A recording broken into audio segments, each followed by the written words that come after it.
UAE as a country, one of the fewest countries around the world that supersede the private sector, by the way. It has been on strong foundations. It still stands in good time and bad time. Maybe some people, they don't realize it because we have a lot of aspiration in this country. But it is built on solid foundation. And this solid foundation, interesting enough, even impacting the expat who live here and also the newborn expat here as well. You can see that their identity is UAE, really. Their mindset is UAE, which is very interesting to examine. So when you decided to go to Shell and you left public sector, or you said that you had a good offer, people didn't tell you that, why? Shell was the organization who launched the concept of sustainable development. And we had all kind of planning, global planning. And I thought, okay, one of the learning I wanted to come. I looked at my city here when I was in Holland, and I said, His Highness in Sharjah really developed Sharjah in an amazing way, very smart, clever way. And the growth in Sharjah is very sustainable. If you notice, all my learning with Shell, having global perspective, how can I bring these learnings to my country? So when I was there, I founded an idea of a non-governmental organization called Sharjah Tatweer Forum. I have a conviction as a Muslim. I want something, you want something, but God wants something else. And if we have the conviction that God is wise and God is fair and God is great, then we should take it easy and not get very upset, because whatever the destiny wants you to have, you will have. So you can try and you can push, but if you don't get it, it's okay. It's okay. One door is closed, 2 or 3 others will open. And this is my attitude to life. Welcome to 0 to N, the real code of transformation. Today I am honored to welcome with me Mr. Hussain Al-Mahmoudi, one of the leaders of Sharjah, who started the journey from the oil and gas, and today he's shaping the entrepreneurial world in the Sharjah economy. Mr. Hussain accepted to be with me today, and this episode is special because we are doing it actually in his locals, and we are recording in one of his studios. So thank you very much, Hussain, for accepting to be part of this podcast and this series of Code of Transformation. It's a pleasure to have you with me. Thank you, Rachid, for having me. Ramadan Kareem and Mubarak to you and your audience as well. And welcome to Sharjah and welcome to Sharjah Research and Technology Park, and specifically to Base 39, our creative hub in Sharjah. Thank you very much. I was actually here a few weeks back when there was the Festival of Sharjah. I enjoyed entrepreneurship. I enjoyed it a lot, and it was quite inspiring to see all those speakers, all those motivators, all the successful people with their journeys. So I spent here 2 days, and I was actually even staying here in the night. It was a great experience. Thank you for organizing it and being part of the community that put this to life. So Hussain, we're gonna go to the origin. We're gonna go to the beginning of your life. So where everything started. So can you take us to the first steps of your journey? Probably you can take us to the family values. So how you grow up with your family, with your siblings, with your friends. What were the first lessons that you learned when you were a kid that shaped your life until today? So I grew up in Sharjah, in the neighborhood of Sharjah, in a typical Emirati family, a working father and trade and housewife mother. Both parents, I was blessed to be very loving and kind, and I would say very clever parents. I do have 3 brothers and sisters. Our neighborhood was our biggest family, where we used to go and play and do things. And in Sharjah and UAE, we shared common value. These values is around kindness, around care, around the generosity, around aspiration and ambitions. And these values really shaped up my life. I always look at myself really as one example that basically reflects UAE's growth, because my age is almost close to the age of the country. So I grew up watching how this country evolved, and I grew up witnessing all the development, the social development, the economic development, the technological development, and the environmental development around us here in Sharjah. If I look at Sharjah always been at the forefront of economic and sustainable growth. We grew up in neighborhoods where we had youth centers teaching us basic techniques of art, of carpentry, of being plumbing, things like that. And these youth centers helped us also shape our mindset and teamwork, because we were working in teams. So the government really in Sharjah uh, structured the development of its youth in a certain way that eventually took us to where we are today. I had amazing childhood and youth moment. I've been told that I was very naughty boy, which I've always felt that, kind of freedom to do what I want throughout my life. I was blessed to get this freedom to do what I want. And this, I think, shaped my profile and my character as well. So the family values, the kindness, the care, the fact that you take care of each other, you take care of the environment, but also the infrastructure that was in Sharjah helped you a lot to grow and also shape your mindset. And it's funny you said that when you started your journey, it's almost like the life, it's the spam of the growth of the whole UAE as well. Then you have seen all the transformation. I saw some videos like 50 years ago of UAE with just the desert and there's nothing there, and then it's just some buildings started to be built. So how did you what were your perspective when you were seeing like people coming into the country, let's say shaping a bit some of the transformation here, all the buildings being built? Yeah. What was your perspective on this? Because Sharjah was, I can imagine, was traditional, was a bit conservative probably in many years ago, and then you see all this happen step by step. What was your perspective? I think Sharjah is in the country. Sharjah has always been at the forefront of development.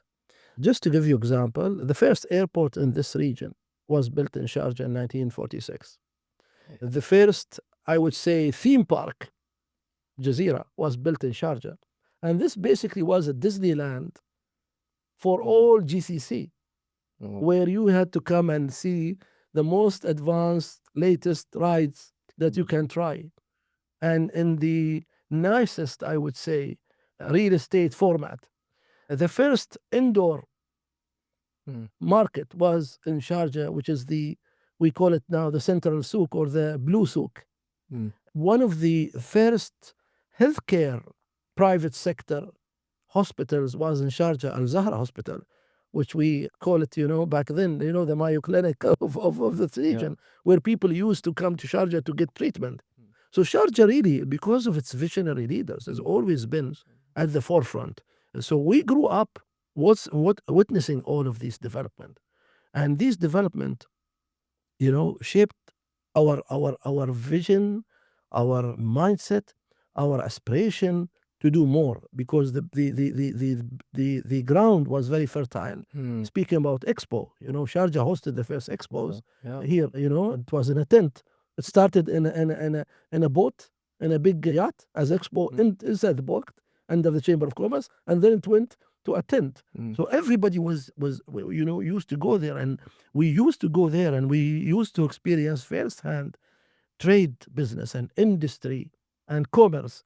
So this is how we grew up, really. And you were hands-on from the beginnings. You were also working, you were contributing. You said that you were part of this youth. I was part of this youth, but of course I was steady, but I was hands-on, enjoying this attraction, So we used to be everywhere, going everywhere, with my friends, whether to Expo, to see. It was actually the version of the Global Village. Wow. And I'm talking about a good 40 years ago. So imagine we had Global Village in Sharjah under the umbrella of Expo, that everyone comes there. And it was a big, big festival, and it was very crowded. The same thing with the theme park I was telling you about, the same thing with, cinemas and others. So we grew up always, I think, in Sharjah. I would say the statement that, we do have a local mission, but with a global vision. I think this statement really reflects Sharjah and UAE. I think from its inception, we always had this big aspiration. And what do you think is the reason behind this openness and this vision? Is it because the leaders of this region are traveling a lot? They have seen other countries, and then they bring new ideas to Sharjah, or is it really from Sharjah itself? I think it's a combination of many reasons, but I think to start with, we've definitely been blessed with great leaders and visionary leaders that, they knew what they wanted to do with this country, and they've really put the time and the effort and the energy, and the conviction to make it happen. It's not something that just happened just like this, being able to create a country from really, like you said, almost nothing to something that you have today. So these are all, I think, elements that also transformed the character of the UAE nationals. But what is more interesting also shaped the character of the people who lived here and the expats who decided to, live here. Absolutely, and actually each time I come to Sharjah, I see art, I see libraries, I see museums. It's quite packed with all kind of inspirations and more than any other part of GCC, honestly. So that's why I feel Sharjah has invested a lot in actually building even the next leaders. And I think you were one of the, let's say, one of the leaders has done all the journey in Sharjah. So can you tell us, Hussein, so you had your youth here in Sharjah. You grow up seeing all the transformation. Your mind is shaped that nothing is impossible. Everything is possible because everything was shaped in a very extraordinary way. Afterwards, you have done your studies here, and then what happened afterwards? I was fortunate enough to get a scholarship and go and study in US. And that for me was also a transformational step for a young boy who's, born in Sharjah to be able to go alone and live in US and study in US. I was fortunate to go to a great school. It happened that this school was actually a private school, which is a Christian school. So I went to a Christian school where we had to study both Old Testament and New Testament. We had to study Christian philosophy. We had to go to church almost 3 times a week by force. So how did you take it from someone who is like a Muslim and then very... I loved it. Yeah. I loved it because I knew that this also reflects our attitude here in the UAE and the attitude of our leadership, that we are an inclusive society, we are an open, understanding society, and we are, at the end of the day, human beings that we believe that we are all one family. So for me to really be sponsored to study in a Christian school, I think that tells you how open Absolutely. and forward thinking our leadership here. And I think this journey really shaped my character as well, because I was exposed to, again, different people, different faith, different ways of doing things. And I think that's a blessing, a big blessing. And I, very gracious, of course, to my government to be able to get this chance, but also to my university, because they have invested a lot in me and making me a better person, a better professional, and a better human being. And was there any shocks when a change of culture, change of environment? We had a lot of shocks. We had a lot of funny shocks. The first shock was the weather. Yeah. Of course, it's a completely different weather than here. I went to Washington State, to Seattle. And, it's a state that is known for with a lot of rain, where here we don't have any rain, so it was a completely thing. But also, I think, being in a different culture, with a different people, it comes with a different cultural, I would say, shocks, especially when you live in the dormitory with the students. So I can tell you, American students are a little bit crazy, but we, also, I think, competed with them. So it was very funny moments, experiencing, student life in a dorm and going through all kind of elements. Also, it's even when you go from, let's say, Sharjah to the US, in Sharjah, probably everything was easy, everything was made easy. You go to the US, you have to take care of everything yourself. Absolutely, absolutely. You have to cook, you have to clean, you have to take care of yourself. And this is, one of the greatest learnings you have when you study abroad. Absolutely. It shapes you, as I said, as a better person with a different perspective, different attitude, different mindset. And I think this is really a blessing. And of course, this is also, I think, being fortunate to go to US, which is the most advanced country in the world, being exposed to the best practices, of the major companies that today shaping the world. We were in Seattle, so Microsoft in Seattle, Amazon in Seattle, Boeing in Seattle. So these are the type of companies and ecosystem and people that you really get exposed to. So this is really a big blessing. Absolutely. I actually have a similar story myself because I was born and raised in Morocco, in the south of Morocco. And after that, I moved to France to do my high university studies.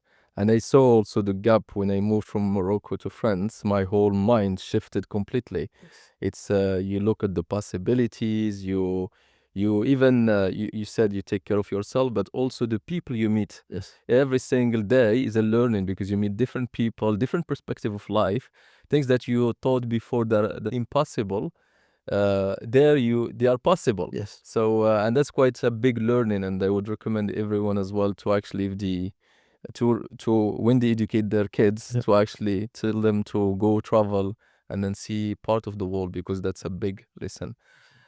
So Mr. Hussein, still we're gonna stay still in this period of your life in the US.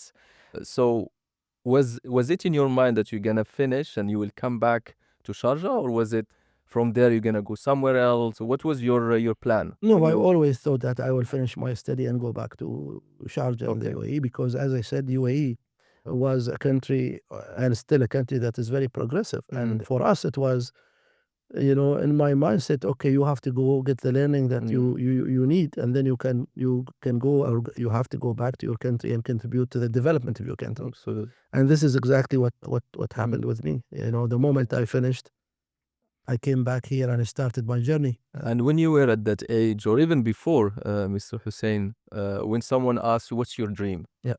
What was your dream at that time? Back then, I don't know. I've always thought myself part of a bigger community. I loved politics. I loved economics, development. So I always wanted to see myself there. The ecosystem. Yes, and that's why I studied economics and I studied communication, because both of them are social sciences, and this is related to what I like and love and enjoy. Oh, very nice. And then, so how long you stayed in the US? 5 years. 5 years. Was there any nice story you can tell the audience about your 5 years, in something that surprised you, something that you learned from that 5 years, anything that is interesting to share? I think the full 5 years were full of life stories, starting with being responsible of yourself, of your food, of your well-being, of your health, of your security, of your finance, to, of course, being part of a bigger family, which is a university family, that teaches you new perspectives and new philosophy, and also meeting a new culture, to building a relationship. My time in the US was a big eye-opener on really how connected we are, in my opinion, and really that we are all one big family. And while we believe or think we have these big differences, at the end of the day, when you dig down, we are only one. Our principles are one, mostly. Our convictions are one. We all need and want, healthy, safe, progressive, manners to us and to everyone. Yeah. So really, while we think that we are very different, I think we are not. And I think this is the biggest things I realized, that actually, although I am in US, in the West, although I'm studying in a Christian, university, we're actually pretty much, we are the same. We are all want to be, good people, want to have good families, want to have good friends, want to have fun, want to grow, want to make money, want to give, want to be kind to others. And this is, I think, the biggest learnings really I've learned. That's very beautiful, Mr. Hussein. In this world where there's a lot of wars, there's a lot of conflict, there is a lot of people fighting with each other, I think this is like a great message for peace, because what you are saying is that we are all just the same. Eventually, we want the same thing. We want happy families. We want to be happy, and hopefully the world will realize this soon. Yeah, but just go back as you speak about the learnings. Of course, one of the learnings I really learned is the customer service mindset and the advancement of technology in US. If there were things that we used to get shocked about, is the customer service in US. When you go buy something, and let's say you buy shoes, or I don't know, cufflinks in my case, or whatever, and you use it for, I don't know, 2-3 weeks, and then you don't like it, you go to the shop, They don't even ask you anything. They just take it back and give you your money, or they give you, anything you want, And these type of services really shaped up my brain. And I remember, and one of the time when we used to come back here in summer, I had some business with one of the government departments. So I went there, I remember, with credit cards, and I approached the counter, and their big boss was behind the counter. And this big boss today is one of the most senior federal minister in the UAE. And I remember that. So I went there and I said, I am here, I want to do this transaction, and I want to pay with a credit card, if I remember, or I asked something. And he laughed at me. I think he immediately realized that I am studying in US or coming. And he said, excuse me, sir. He said, where do you think you are? You think you are in the US? So this mindset really, changed my perspective. And of course, that was one of the objectives why we went to the state, to bring new learning. Yeah. And went to create the biggest transformations in customer service in the UAE. And you were part of that journey? I wasn't. No, I'm talking about the gentleman who told me, where do you think you are? But I was later on part of his journey, because he built an amazing team and an amazing organization. He is His Excellency Muhammad Al-Gargawi, and he's an amazing guy, because, I remember this incident, but then what basically the transformation we had in the work of government across the UAE. So you learn that we are the same, and we all have the same goals, same values in reality. And then the customer service is very important. That's the second thing. Was there anything else that you learned that you took back home afterwards? I think technology. I remember, when we were in our university, of course, we had access to internet, which here was that developed. So being able to access the internet, being able to deal and work with technology back then, with the latest software from Microsoft and latest apps, I think that was a big advantage. But probably also the learning, the way the education is done. Absolutely, but also the mindset. You while you were there and at university, you are taking this for granted. So it's for granted you have access to internet. It's for granted you have access to research, online research. It's for granted you have access to database and to case studies.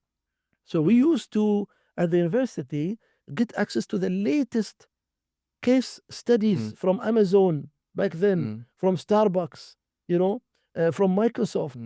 And these companies were basically at the beginning. So, of course, being part of an ecosystem, developed ecosystem, it always shapes your brain.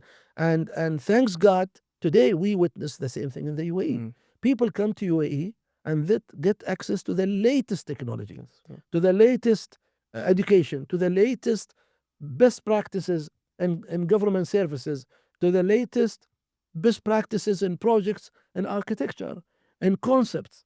So you can see how the UAE also transformed from that perspective. Yeah, it's a school, honestly. It's a school in different areas of business. It's a school in different areas of life. Each time, for me, each time I go travel somewhere now, I'm like, I need to go back to UAE because the customer service is at Exactly. And this is it's very, very funny, actually, because this is what we used to feel when we used to travel there. Yeah, no, it's the How easy to travel. You can go, actually, one of the shocking, back then, there was almost no security. I remember when we wanted to go from one state to another, we go like, I don't know, half an hour before the flight. You just go straight into the flight. They don't even check you.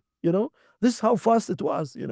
And I think the easiness of doing business is what the UAE is also today about. Yeah. People refer to all these e-government services that the UAE to do. So there is a little bit of connection there. Yeah, no, honestly, like you said, it's almost like swapped now. Yes. I travel a lot to European countries, and honestly, the paperwork, all the administrative things you need to do, it's a nightmare. Honestly, a nightmare. Here is done, everything is shipped to you, everything is easy, life is easy, and honestly, and this is quite, so when I go back there, I need to I need to go back to UAE because this is too much.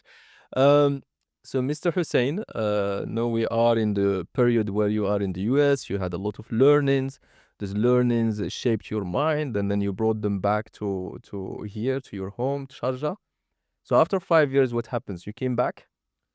I came back and I was very eager to be part of the growth journey of my country. So I was very fortunate to, of course, find a job. But while before finding a job, I applied everywhere and a lot. And I was fortunate I think in less than 2 weeks to find a job Yes. in a private sector or semi-government with Emirates National Oil Company. Of course, coming from US with the mindset of private sector, it was a big plus because most people back then they wanted to work for government, and the place where I am applying for is not a government; it's a private sector. So of course there was a little bit pushback from my family that why do you want to work in in Dubai and in a private sector when you can apply for a government sector here. So I decided to go to that route. Although the timing was different, I had to drive to Dubai, timing longer in private But sector. why? Why? I think one is aspiration to be part of a different organization and do something different. Two, I think I could relate to the language of that company. That company was a JV between a local Dubai government company and an American company, just Caltex. So the company basically presented better opportunity for me, and I was Mindset, your mindset. fortunate to really join because, as you know, mostly oil companies have a lot of resources for development. So I was lucky to have the best managers. I was lucky to have great resources to play with. I was part of the brand development team, and I think our budget probably back then, I think biggest than most government departments. I think I remember we had probably, I think back then in 1997, probably something like 25 million or something. So we used to sponsor the biggest events. We used to work with the best agencies across the world, and we had amazing time. And being also part of Caltex, of course, you have, best practice. And for me, it was an amazing journey because it really put me in the right mindset and in the right track in terms of building career. Because in 97, this company was talking about individual development programs. So we had, I would call it IDP. Yeah. So basically planning your career where you are today and where you will be in 5 years. Wow. And that's the type of thinking, I was groomed in. And that's for me is full of learnings. Very nice. And within your family, Mr. Hussein, you said that some people may not be very 100% supportive of your decision. Friends, probably. You still went with it. And so why did you make the decision to actually still go ahead with it, even though people were pushing back? We are sometimes obliged to follow our own life. No, I think as I said, I've been graced by God to always give me a different approach. I mean, coming back from US, of course, you will have a different mindset. You will have a different view. You will have a different. Were you the only one within your circle who was always, he's a little bit different? Even when you travel to the US? No. I had my friends with me, but we were all different. even we were in the US, we were all different, in good way and bad way. But being able to spend 5 years in US, of course, it shapes your mindset, and you are not anymore, with all my respect, similar to people who were here. Yeah, because you came back with new perspectives, new life, differently. absolutely. And I was fortunate, as I said, to be able to join this company, which was, at the forefront of development. In 97, it was EPCO. And in 97, this company started or became a group of companies, which is ENOC, Emirates National Oil Company. Okay. In 1 year, we created 17 companies, both upstream and downstream in oil and gas. And you can imagine what this means in terms of learnings, companies in distributions, companies in gas, companies in exploration and production, in retail. So all of this, imagine happening just like this in 2-3 years, Yes. So this is the amount of learning you go through. And as I said, if I learned something from this company is I learned leadership, I learned management and best practices. So it was a strong foundation for me, really. So it was very strong foundation because, the practices was good. Yes, so one of the goals of this podcast is to extract the real code of transformation. What I'm hearing here, Mr. Hussein, and correct me if I'm mistaken, is that part of the transformation is associating yourself with a company that is going through a transformation itself. Yes. And then you have resources, you can grow with them. You will also transform because the company is transforming if you play it long term. Yes. Is that correct? I think it's very important. I always encourage young people to really think about their first step. It's very important because this first step can shape up your life. It might not be attractive. By the way, when I joined this company in Dubai, my brother was telling me, don't go. Why do you want to go and drive all the way to Dubai? Why do you want to work for private sector? Private sector where, and still, by the way, is not popular within the national community because they think that they have less benefits. They think that they are less attractive, long term, etc., etc., etc. It's actually in the contrary. Yes, in the beginning, of course, you are out of your comfort zone because you are not in a government setup. You are in a private setup and you are pretty much equal. Your salary is equal. Your benefits are equal. There are accountability. There are, timings might be long, For your you have to bosses. prove yourself. Your bosses might be not the nicest bosses. You have to put up with all of this, but it does shapes you. So I think my message is always to people, if you have a chance to be part of multinationals, even if you have to compromise on salaries to start with, or compromise in, some benefits, it's okay. Think long term, because in the long term, you'll be better. You will be groomed better. You will have access to private sector, best practices. You will learn. And this is what you want to do in the first 3-4 years of your career, because you come up with a lot of green things behind your ears and you need to pick up. And I think the best school for career development is a private sector. Absolutely. And in the first early days of your career, what is important is actually the investment in yourself. Absolutely. What is important is that you learn, you grow yourself more than the money and the salary, because I think the investment in yourself compounds over time, and it's you become an asset that is worth much more. Absolutely. In reality. You mentioned about taking the first steps. It's something that we discussed just before as well, starting the podcast. So you think that as part of being successful, taking the first step in the right direction is very important. Absolutely, because it sets the tone.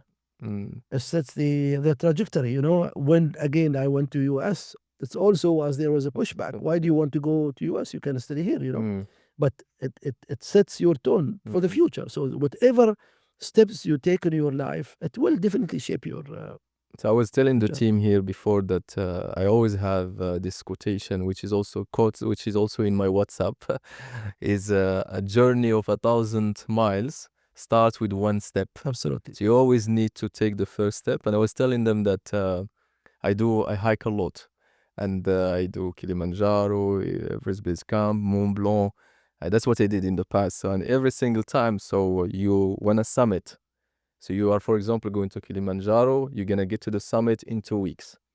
But in the journey, you have ups and downs. Sometimes it becomes very difficult. It's painful. You cannot, because you don't sleep, you walk the whole day. But at some point, you just focus on one step. And every single time you focus on that step, you will get eventually to the summit. But the hardest is just to take one step. You focus on that one step, you move forward. And then until you get to the summit. So that's always something, it happens in the hiking, but it also happens in the business, in life. The first step is always the most important. Yes. You take it, you can move forward. Absolutely. So, Mr. Hussein, now you have been doing branding, you have helped the business in oil flourish. So what happens after this? How long have you been with the company? 3.5 years. 3.5. 4 years, 3.5 years, yeah. Okay, and of course you learned a lot. You mentioned leadership, communication, expansions. So after this, where did you go? After this, I again, it was about taking the second step again. So spending almost 4 years in oil and gas, of course, it was amazing experience. But then in 2000, people were talking about technology. And if you remember the dot-com boom, Yeah. and people were talking about all this new knowledge economy that is emerging. And again, the UAE government was not behind. So His Highness Sheikh Mohammed in Dubai launched the Dubai Internet City project. Mm. So back then, when people were talking about Dubai Internet City, nobody knew what is Dubai Internet City, you know. But the forward thinking of our leadership really, you know, created amazing opportunity with this project. Mm. It was basically a project that connected Dubai and the UAE to the whole technology ecosystem in the world. So the project was basically building a platform to attract technology companies, building a platform to create technologies, and building a platform to create talents. So I thought oil and gas was amazing, but maybe the next step is to move, as they say, from the oil and gas Mm. to data and technology. Mm. So I decided to move and take the risk and join a newly established organization, Dubai Internet City. And I was fortunate again to have a chance to be part of the marketing team in this project.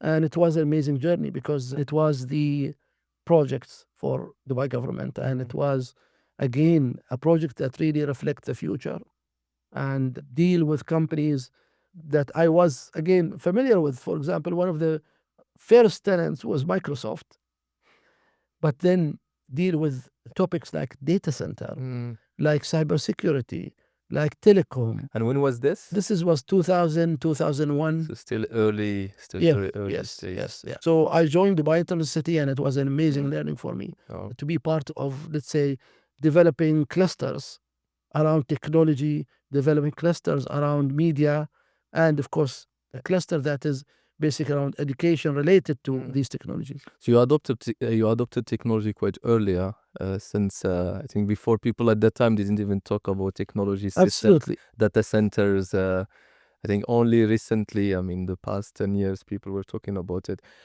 So were your moves calculated, Mr. Hussein? Did you calculate every single move? Yes, yeah. And you know that technology will be kind of the biggest investment that will happen in the next decade, and then you say, okay, I'm gonna move from oil to the technology sector, because that was like a very good move. Yes, absolutely. I think my move were calculated, and also I think my character and leadership character was forming. I realized maybe I don't want to focus on only developing one brand. Mm. Rather, I would do better on nurturing ecosystem. Yeah, and diversifying. And diversifying. And I think that's what really, continued with me. So I realized why ENOC was a great brand, promoting all the elements of this brand and the brand equity. I've realized that I would do better in creating ecosystem and engaging with all the elements related to the ecosystem. And I think that was a transformational move for me, I think. Because since then, I continued this throughout my career. So building ecosystems around. And when you made the move and you had this realization, so where did it come from? Did it come from all the years of experience, or was it just like, it's like aha moment, I need to... No, I think it came from all years of experience because I joined Internet City as a marketing director. And having spent almost 4 years with ENOC, managing the brand and working on the brand development, getting exposed to the best practices of brand development, working with international advertising agencies, having budget to do things, it was a natural step for me to get into this. And I think we did great job, I think, with marketing. The Dubai Internet City brand, I remember back then, was the name, what they say, the name of the game, or it was the brand because it was the priority of Dubai government back then, and I was fortunate to play a role in promoting this vision. I'm still always impressed by the branding of UAE itself, Dubai, Sharjah, the way it is doing all the communication. Yeah. It's a case study, honestly, Yeah. for the world Yeah. to study how it's done Yes. and how to mimic it in other parts of the world. Absolutely. In just probably more a technical question for you about the brand. What is a good brand for you, Mr. Hussain, and how to build a good brand? Well, a good brand for me, that is a progressive, balanced, supported brand, a brand that has strong equity. Building a brand is not just a logo. Mm, You have to support this brand with work, with substance, with vision, and with outcome and result. This is what makes, I think, a mm. brand. And of course, at the core of this brand is its own people as well. So this is what a good brand means in my It's really from the core. It's It not has just to what be- you see from absolutely something that is sustainable, Yeah. something that is profitable, something that is contributes to the well-being of people, Mm, something with a strong equity. Mm. That when you say a brand, it is associated with good things, yeah. with and positive things. The moment you think about it, Absolutely. you think about it can be the quality, it can be the Absolutely. values, and so on. Absolutely. So after the Dubai Internet City, Mr. Hussain, how long you stayed there? 2 years. 2 years. Yeah. And then another step. And another steps, yes. I realized that technology, of course, was not easy to start with. I also realized that it is too fast Yeah. for me. And back then, I realized also where my country is going. Mm, I could see the future. And the country was going more and more into being an international player. mm, So I told myself, Hussein, you did very well with local companies. Now is the time to have an international Mhm. stamp into your CV. And I was fortunate to be headhunted to go and work for Royal Dutch Shell. Mashallah. And of course, I spent 8 years with Shell. It was a school and a university. Again, oil and gas, but on an international level. But then you moved. I moved to Shell. Okay. I moved to Shell. I started my career with Shell as head of external affairs and health, safety, security, and environment. And this job is quite an interesting job within multinationals when you are head of external affairs and also looks after health and safety, security, and environment. Mm. It was really an amazing journey because Shell is, in my opinion, one of the best companies in the world. It has 120,000 people. It's one of the biggest major. So I was fortunate to be part suddenly when we talk about the brand of one of the most recognized brand. It's more than 120 years old company. So imagine the amount of The wealth legacy. and legacy Yeah. and knowledge and network you will get. Again, I had the opportunity to go work for the governments. I had amazing offer from different organizations, but I decided I want Yeah. to go to Shell. Because you are still investing in yourself. I was Right. still investing in myself, and I was fortunate also to have the chance to have a cross posting in the Netherlands Mm. for almost a year and a half, which was again amazing opportunity for me. As a company, I think I learned a lot of planning with this company. I learned a lot of leadership skills. I learned a lot of organizational development. I learned about, global perspectives, and I built global network through this company and got exposed to best practice in the field of external affairs, in the field of, scenarios development, in the field of health and safety, environment, crisis management, all of these big topics. And when you Which, by the way, you will not find it with a local organization. Yeah. At least back then. Now Yeah. they are much more Okay. developed. Yeah. Yes. Your journey, Mr. Hussein, has been through different companies, different entities that shaped your life. Yeah. And each time you have grown massively Yeah. in a very short period of time. Yes. Now you are with Shell. I mean, back then you were with Shell. Um, So when you decided to go to Shell and you left, let's say, a public sector, or you said that you had a good offer, people didn't tell you that. Why? Why did you go? No, but they did. They did. But I can tell you, my boss, he told me something very interesting. Who I respect a lot. He's my mentor still. He said, "Listen, I would have not let you go, except that you are going to a better place. It's the only reason why I will let you go. Wow. Okay. So because you are going to Shell, I will let you go. If it was any other place, I will not let you go. So I knew I'm going to a different place." Okay. And how long you spent with Shell in 8 years. 8 years. So what were your learnings in? I think you did mention a little bit about leadership, crisis management, communication, network. You mentioned network. Was you still have that network today, I suppose, Absolutely. from Shell? Absolutely. And what happened after Shell? After Shell, while I was in Shell, again, just to tell you one of the learnings of this big organization, Shell was the organization who launched the concept of sustainable development. And we had all kind of planning, global planning. And I thought, okay, one of the learning I wanted to come. I looked at my city here when I was in Holland, and I said, His Highness in Sharjah really developed Sharjah in an amazing way, very smart, clever way.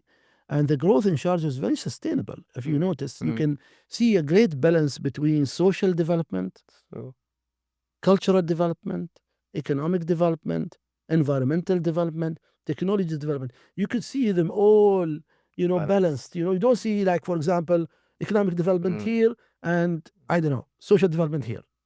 No, you don't see, for example, environmental focus and development here and, I don't know, social here. No, they're all like, they go hand in hand. If you look at Sharjah today, in the field of, for example, social development, the social welfare, the cultural element out of it, it's outstanding.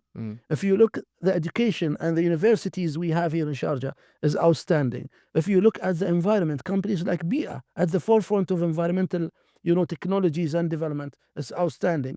If you look at technology, for example, you have Sharjah Research and Technology Park. So you see very orchestrated development. And I said, how can I contribute again back to this? All my learning was Shell, having global perspective. How can I bring these learnings to my country? So when I was there, I founded an idea of a non-governmental organization called Sharjah Tatweer Forum. And this Sharjah Tatweer Forum had like an umbrella which is promoting sustainable development. And this sustainable development had 3 legs, actually 4 legs. We used to call it 3+1. So the first leg is economic development. The second leg is social development. A third leg is environmental. And a fourth leg with plus is technology. So I created this NGO around this concept. So let me understand, Mr. Hussain. So you quit Shell? No, I was working with... No. This was a voluntarily work. Okay. So I was fortunate meet Her Highness Sheikh Abdul, who is my leader, and she's a great, great, great leader, who I got a chance to present the concept to her, and she loved it, and she made it happen. Nice. So in 2005, we created Sharjah Tatweer Forum. And the whole objective of this forum, an NGO, was to identify and nurture young talents through developing leadership program. I'm talking 2005. Number 2 is to develop private-public partnership through a program that promotes private-public partnership. And 3, acting as a think tank for the government. Imagine 2005, we're talking about think tanks. That's quite visionary. Yes. At that. And 2007, I think, we launched a project called Sharjah 2050. You can go to the National and read about it. And see, I will encourage you, see what is written there. Yeah, I'll check. And this was basically really Shell's learning. Shell's back then had a project called Citizen 2050. So I took that learning from Shell and downsized it to Sharjah, and we created Sharjah 2050. And this was amazing communication program where we basically survey almost 2,000 people in Sharjah, asking them, how do you see Sharjah in 50 years? Wow. Yes. It was a very interesting project. And we have, by the way, the result still with me, you know. So these learnings I would have not really managed to execute if I did not work for Shell, number one. And number two, if I did not get a forward-thinking leadership here in UAE and a fertile ground that can take these projects and can develop them. But also not everyone will think like 2050, 2060, 20.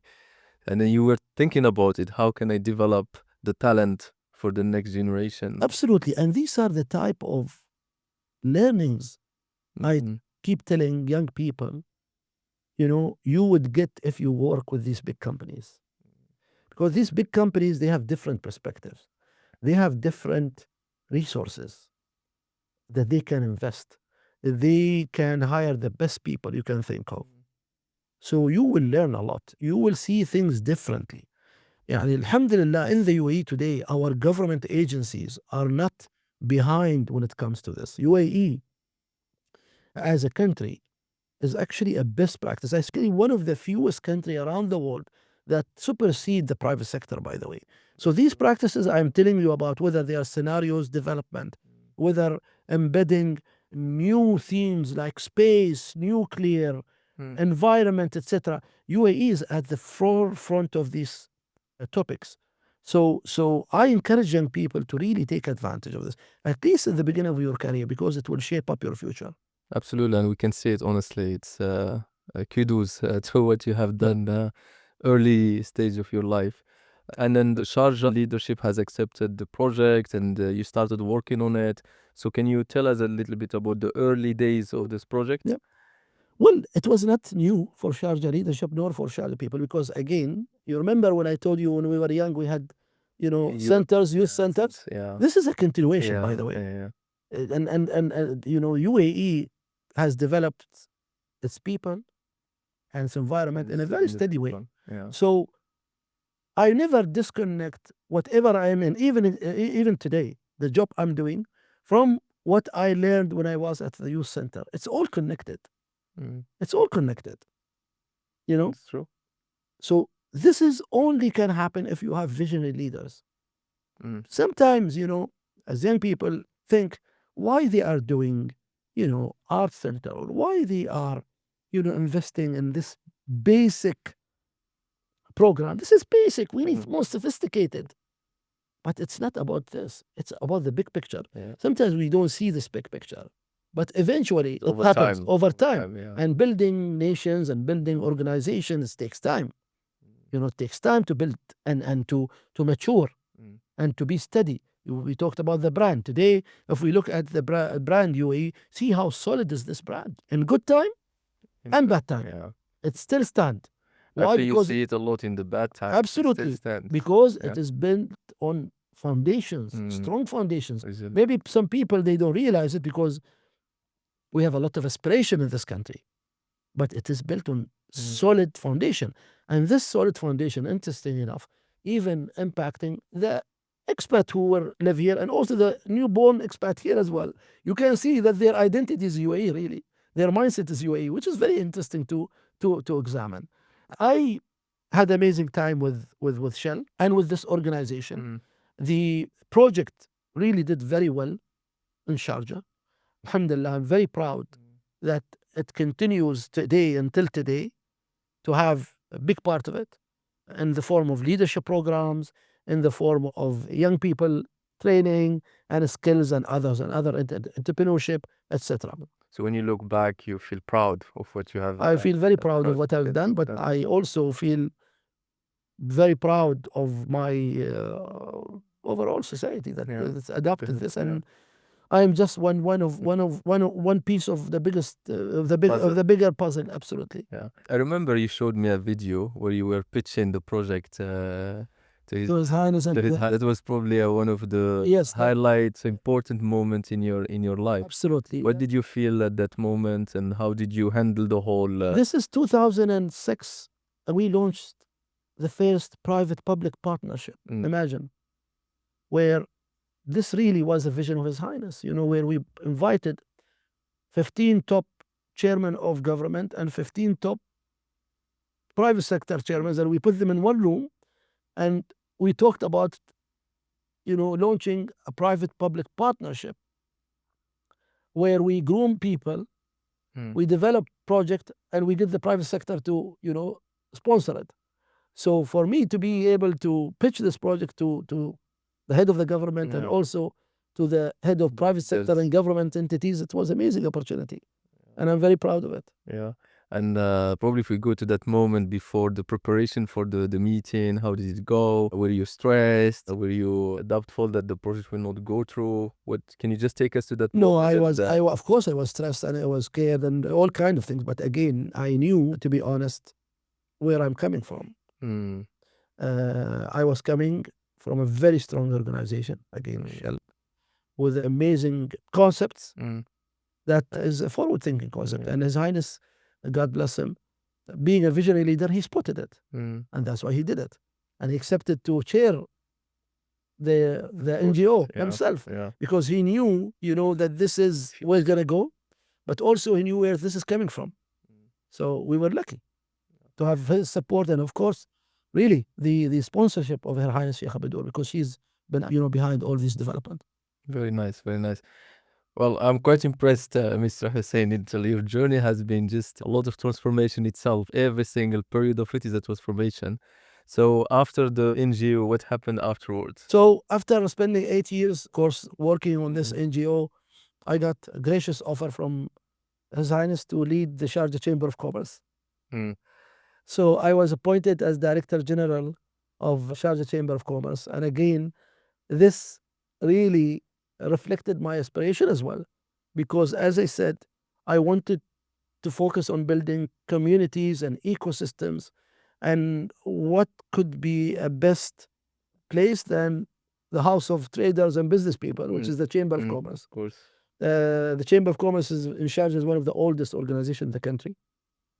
It's a chamber that basically represents more than today 100,000+ companies. And for me, it was an amazing opportunity because suddenly I am working with the biggest business people in Sharjah. So it was an opportunity really to cement Sharjah's relationship with the outside world. We had amazing projects of setting up trade centers for countries. So we set up a regional trade center for US, we set up the regional trade center for India, for Egypt, for Russia. And this was very clever approach to cement relationship with these countries. We had a program like Small and Medium Enterprise Act to promote SMEs.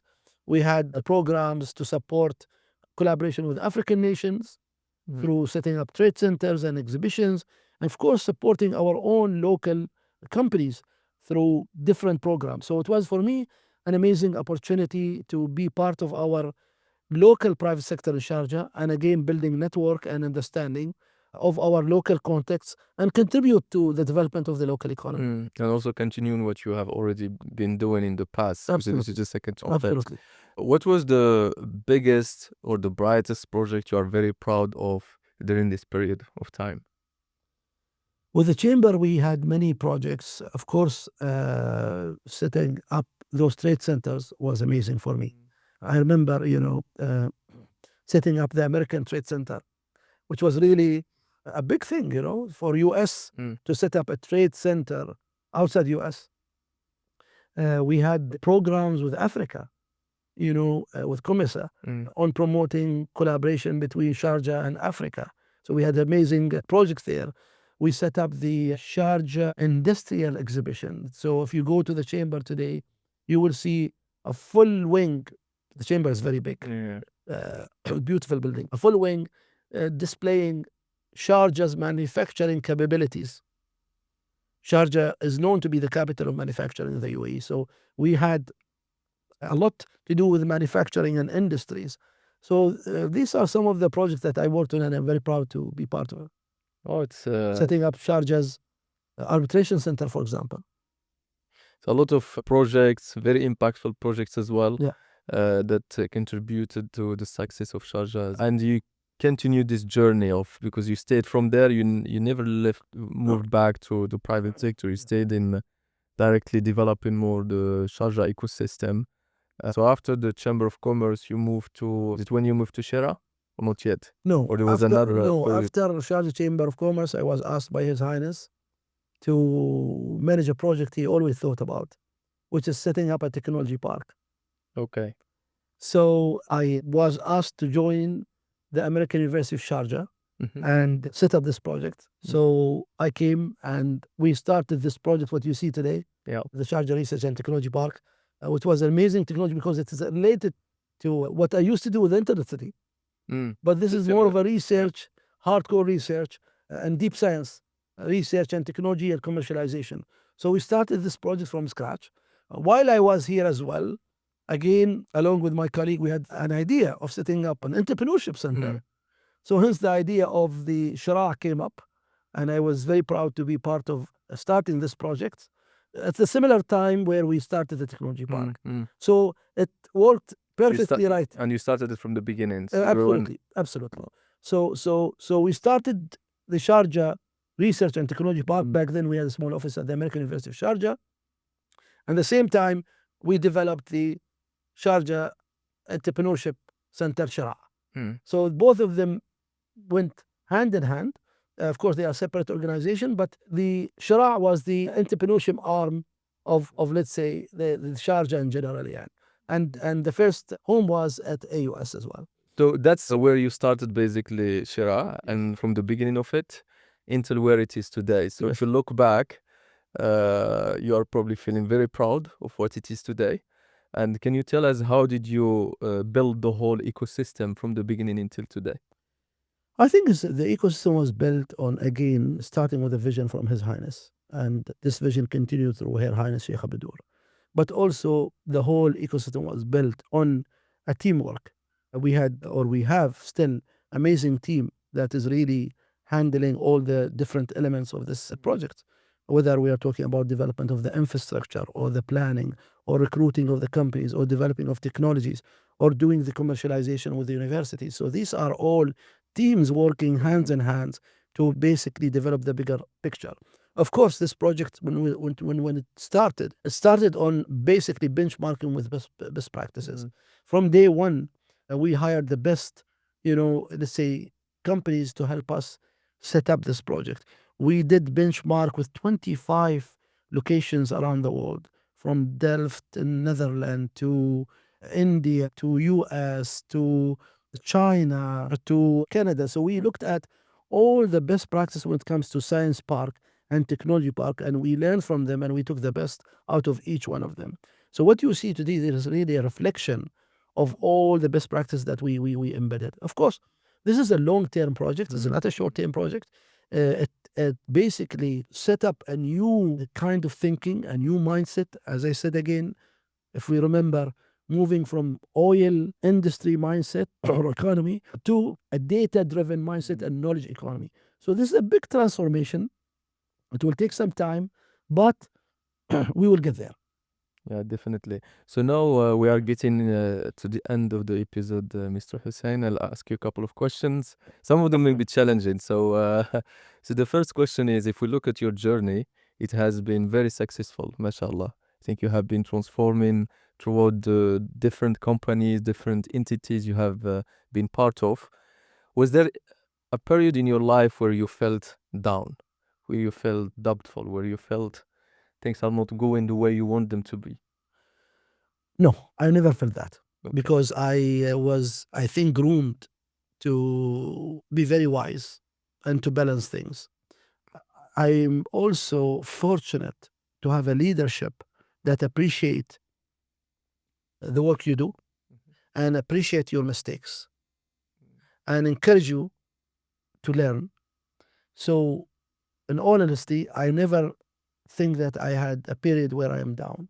Yes, you could get demotivated, but I think getting motivated is part of the process. As long as it's your balance, it's okay. How do you motivate yourself when you are demotivated? Sometimes. I mean, we're talking about the whole okay, lifetime. I learned to trust, to be honest, Mhm. the system and trust the leadership. I'm fortunate to have worked with His Highness the ruler of Sharjah for more than 20 years. And I trust his wisdom. And I trust the wisdom of the leadership of this country. So, and also, I have a conviction as a Muslim that Right. I want something, you want something, but God wants something else. And if we have the conviction that God is wise and God is fair and God is great, then we should take it easy and not get very upset, because whatever the destiny wants you to have, you will have. So you can try Mm. and you can push, but if you don't get it, it's okay. Mm. It's okay. It means you One have something one door better. is closed, Wha- 2 or 3 other will open. And this is my attitude to life. Mm. You know, this is my attitude to life. Really, I really believe in this. That do not get upset if you don't get something that you really wants it, Mm. because there's something better. It will come. So, what is your advice to people who are today stuck in their? It can be in their career, in their life, in their. Do you have any advice for them? My advice is really, if you're stuck, to look around, think constructively, be positive, and take steps. It's okay. Take steps. Of course, life has risk, but Mm. you know, we live in a good time. We live in a good place. Of course, everything's require work. You know, you cannot just have ideas and then you think that things will happen. No, you have to work hard to make them happen, and this is part of the process. You know, when I was in my first job in IPCO, my boss used to tell us. You know, he used to tell us, there are eagles and there are ducks. So you choose what you want to be. And you choose what you want to be. If you want to be a duck, you be a duck. You know, but don't be a duck and think like an eagle. It doesn't work, you know. No, absolutely. I always tell the team, you need to over deliver. Whatever you are asked for, over deliver, and then you will see the result. Yes, And you will see also that you will be successful over time. yes, absolutely. Couple of questions now, just to get to know who is Mr. Hussein, and we're gonna end with this part. So let's start with: are you a coffee or a tea person? No, I am a coffee person. How do you start your morning? I start my morning with prayers, of course, and then with my breakfast and talking quickly to my kids before everybody go their own way. How do you end your day? I end my day again with my family and wife. And what's your favorite movie? My favorite movie, I think, The Godfather, maybe. Godfather. Any recent? The recent movies I like. I like all kind of movies. Yeah, But Tom Cruise movies I like. I like Tom Cruise movie. I like James Bond's style movies. Yes. yeah, Yes. action. Yes.